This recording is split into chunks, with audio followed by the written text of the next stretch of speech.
A typical enterprise data center contains lots of servers, but workloads vary widely depending on application requirements, user activity, or network conditions, so many servers spend much of their time sitting idle. That's a waste of precious hardware resources that demand expensive power, cooling, and ongoing maintenance. Server virtualization attempts to increase resource utilization by dividing individual physical servers into multiple virtual servers, each with its own operating environment and applications. Through the magic of virtualization, each virtual server looks and acts just like a physical server, multiplying the capacity of any single machine and easing server provisioning. In its most technically advanced form, virtualization software called a hypervisor creates a layer of abstraction between the virtual servers and the native hardware.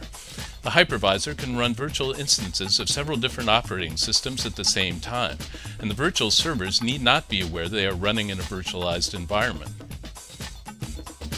A second method is to run each virtual machine on a version of an operating system that has been specially modified to cooperate with the hypervisor. This technique is known as para-virtualization, and it offers a considerable performance improvement. Still, other operating systems incorporate their own form of virtualization at the kernel level.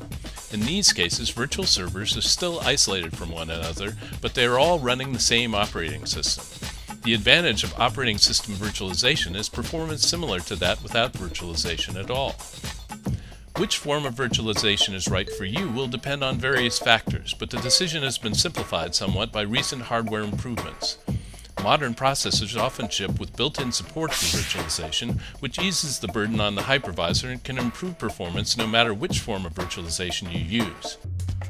It's important to remember, however, that while server virtualization can lower costs, it can also actually increase the complexity of the IT environment. Just like physical servers, virtual servers require ongoing maintenance and support.